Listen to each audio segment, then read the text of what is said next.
अपने पराए। घर की लड़ाइयाँ कितनी भी हो, लेकिन ये भी सच है कि किसी पर कोई आपत्ति हो तो अपना ही परिवार साथ देता है।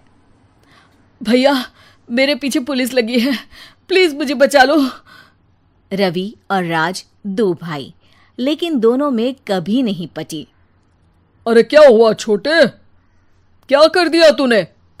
अरे कुछ नहीं भैया, मेरा दोस्त है ना राजू, वो मुझे लेकर बैंक गया था।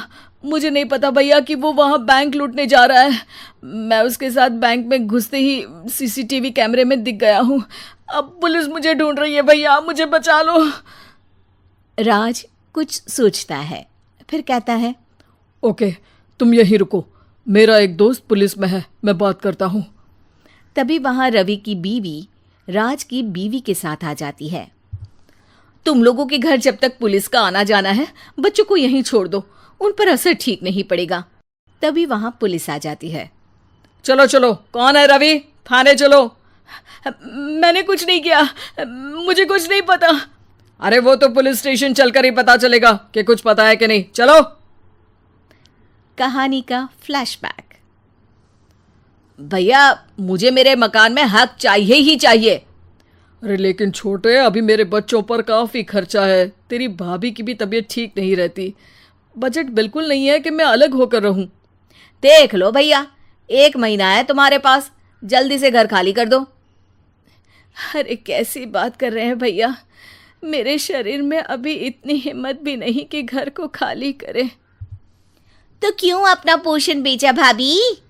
अरे तुम तो जानती हो, पिताजी की बीमारी के कारण उन्हें हमारी ज़रूरत थी, कैसे आते पैसे। ससुर जी तो बूढ़े थे भाभी, उनकी बीमारी में भी पैसे लगाना कौन सा अकल का काम था। तो क्या पिताजी को मैं मरने के लिए छोड़ देता? अरे रवि, तू तो समझ, पापा को हमारी ज़रूरत थी, उन्होंने हमारे लिए हर वो काम किया जिससे हमें खुशी मिले। बैक टू रवि, जो जेल में बैठा है। ये मैंने क्या कर दिया था? मैं ना पिता का हुआ ना ही भैया का। मेरे साथ जो हो रहा है ठीक ही हो रहा है। तभी वहां पुलिस वाला आता है। रवि, तुमसे कोई मिलने आया है।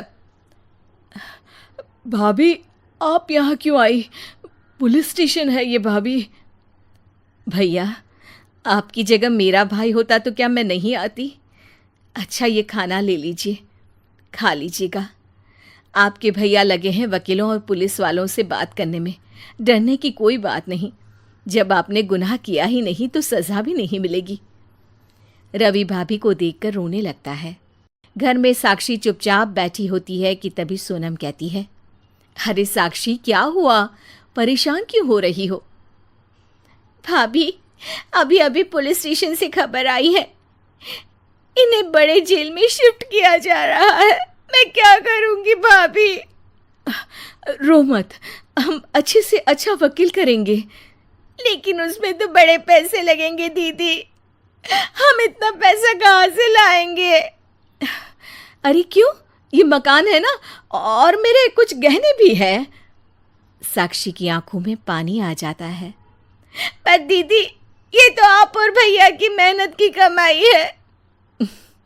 पापा के बाद भी तो हम लोगों का सब खत्म हो गया था। पापा को तो बचा नहीं पाए, लेकिन भैया को ज़रूर बचा लेंगे, और भगवान चाहेंगे ना तो दोनों भाई मिलकर इससे भी बड़ा मकान खड़ा कर लेंगे। साक्षी। थोड़ी देर में राज वहां आता है। सोनम सही कह रही है साक्षी, पैसों की कमी के कारण किसी भी बेगुनाह को सज़ा नहीं मिलती। राज एक अच्छा सा वकील करता है। सोनम और साक्षी बचाए पैसे और अपने गहनों को बेचकर रवि का केस लड़ते हैं और जल्द ही रवि जेल से बाहर आ जाता है। रवि राज को गले लगाकर कहता है, भैया मुझे माफ़ कर दो, मुझे साक्षी ने सब कुछ बताया है। भैया, आपने मुझ पर विश्वास किया, मेरे लिए दिन रात मेहनत की, भाभी ने अपने गहने तक बेच दिए। भैया, आपने तो पापा के लिए भी पैसे नहीं देखे, लेकिन मैं बहुत ही सेल्फिश निकला। भैया, एक आखिरी बार मुझे माफ़ कर दो, मैं शर्मिंदा हूँ। अरे भाई, अपने तो अपने ही होते हैं, पापा ने हमारे लिए क्या नहीं किया ये तुम्हें बताने की ज़रूरत नहीं है मुझे। और फिर तू तो मेरा भाई है। पैसे से बढ़कर रिश्ते होते हैं भाई।